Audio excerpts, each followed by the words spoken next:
What is up everyone, and welcome back to another video. Today we're taking a look at XRP, which is currently just sat above $3. The entire market is seeing a slight consolidation. A lot of altcoins have slightly dumped off just past the inauguration. Obviously leading up to the inauguration we had like a couple of days of a pump, but overall we've sort of just reverted back to where we previously were, pre the weekend before the inauguration. So everything's sort of like back to normal. However, now we do have Trump in presidency, which again I think will be quite bullish, at least throughout his term and definitely in 2025. Again, it was only the inauguration yesterday. There was no mention of crypto during the inauguration at all. I know he mentioned other topics, but yeah, crypto wasn't mentioned. It was mentioned a lot during the lead up, especially on his Twitter with the release of Trump coin, Melania coin, and so on and so forth. However, obviously during the inauguration we didn't get any of that. Now we do still have a few trades running on XRP still, which is currently up at around 36% unleveraged. With leverage, that's roughly 370% profit for us. And if you want to be getting trades like this, then make sure you check out the Discord down below, because that's where we're sending all of them out. You can see on the screen right now just how many wins we're getting. It's absolutely insane. We've had a 90% win rate throughout 2024, and even in 2025 we've maintained that. So yeah, make sure you join up. Now, where do I think XRP will be going, at least this week, and yeah, just throughout this week, really, end of the month of January? Well, we've actually broken through a major resistance level, which was, the high we created at the start or previously in 2024, and the 4.236 area on the Fibonacci. So we have retested that area as well.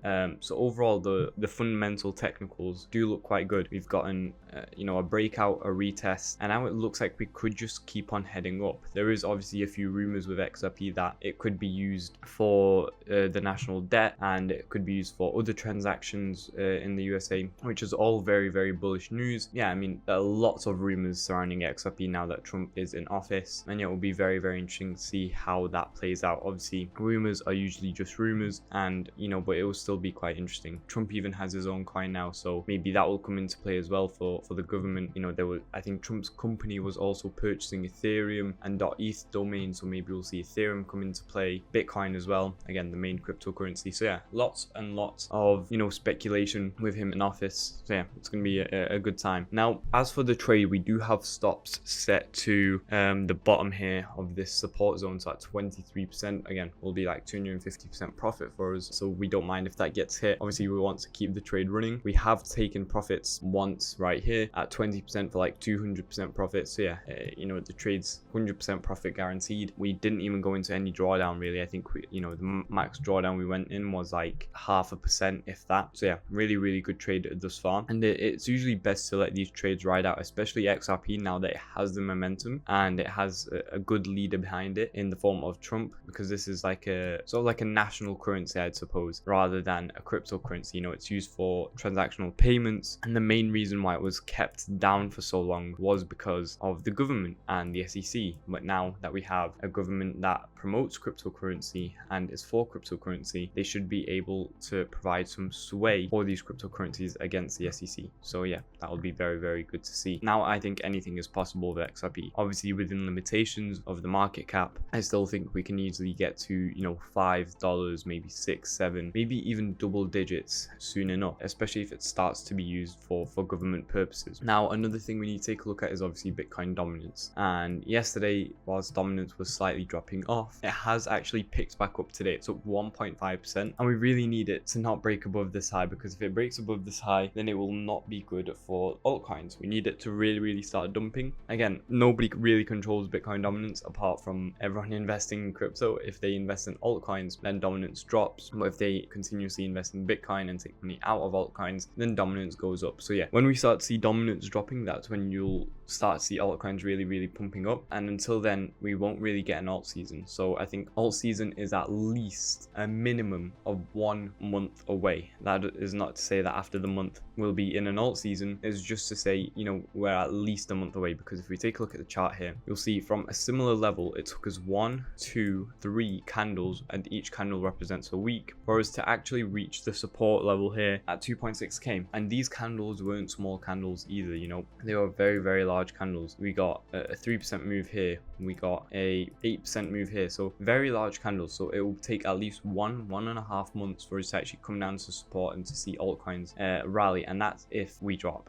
So sort of a best case scenario. Worst case, 2 to 3 months at least. You know, that's if we consolidate, don't get any news, and yeah, just sort of ride out the wave. So yeah, it will be a matter of just watching Bitcoin dominance and seeing how it performs on the weekly time frame. Daily, again, this is just sort of consolidating, you know, not much to see. The weekly is where it's really at, and yeah, we can't break above this high, otherwise we'll enter into another uptrend. Bitcoin as well, obviously the inauguration was here on the 20th, and currently is just sort of chilling at this zone right here that we have. I've marked it on, it's the 1.618 level on the fib, and we need to really break through this zone. So, you know, if we're not able to, you know, break above the all-time high, then yeah, I think we won't really see much happening here on Bitcoin. So yeah, we need to break above 109,000 and consolidate up to 114. Once we break 114, then we should be actually good to go in the market. However, the $100,000 mark is also very important. It's like a psychological level. So as long as we also maintain above this, I think it'll be very good as well. So 114 is to sort of remain bullish and continue a bullish trend. Over 100 is just to sort of stay neutral, allow dominance to drop, and just sort of build the foundation to actually get even more bullish, you know, finding accumulators, catalysts as well, you know, from news releases. So yeah, I think as long as we maintain over 100, we should be good. Over 114 will be the sort of bullish level we have to break. The S&P is also very important to look at. Again, been trending up. We did, you know, sweep below the lows just before the inauguration on like the last week. Today is the first day that it's going to be open after the inauguration. Pre-market, I don't know if I can check here, but I would think that it's up pre-market. I can actually quickly check on Google. So yeah, the S&P is slightly up. It's up 0.3% in pre-market. I think overall, you know, quite a bullish outlook. We should be looking to clear new all-time highs very soon, I think. So yeah, looks good. And again, Bitcoin and S&P correlate with each other. When the S&P moves up, usually BTC will also be moving up. And yeah, that's practically it. Now for XRP, if you're not in any positions yet, what I'd be looking to enter is potentially, you know, an entry here on $2.73, but it really depends whether you have an entry or not. You know, if you're already entered in and you're already holding a position, then I wouldn't try and enter again unless we get a major dump down to, you know, a huge low level. Then it becomes worthwhile. But sort of at these higher levels, I don't think it's you know, really worthwhile trying to find at least a long entry. Spot entries are slightly different. You know, you can usually just hold through the pain, but with derivatives it becomes very difficult, especially with liquidation prices, funding rates, and so on. So yeah, I'd be looking to potentially enter, you know, at 2.74, just below our stops, 2.44, and maybe even 2.27 if the opportunity arises. Those are the most interesting levels for me. Now, other coins to keep an eye out for this week will include HBAR, still performing quite well, still in the positions. We did take major profits here at the 50% level. Yeah, I mean, it's just bouncing off of support right now. Dogecoin as well was really promoted during the inauguration. That was actually the single crypto that Elon Musk was promoting. So yeah, definitely one to keep an eye out for. They didn't really see a pump, I think, from the, you know, call outs, but still good to see that we have the richest man in the world behind it. Other coins include Sui. It's just at the support level. We're going to be looking for accumulations here. Quite good. Other coins include Polkadot, Fetch AI. Other coins, Solana. Also really good from the Trump coin, Ethereum also, and Bitcoin also. So yeah, make sure you keep an eye out on all of those. Thank you all for watching. If you need a place to buy, sell, or trade cryptocurrency, then check out all the exchanges we're working with down below. I'll see you all tomorrow. Goodbye, guys.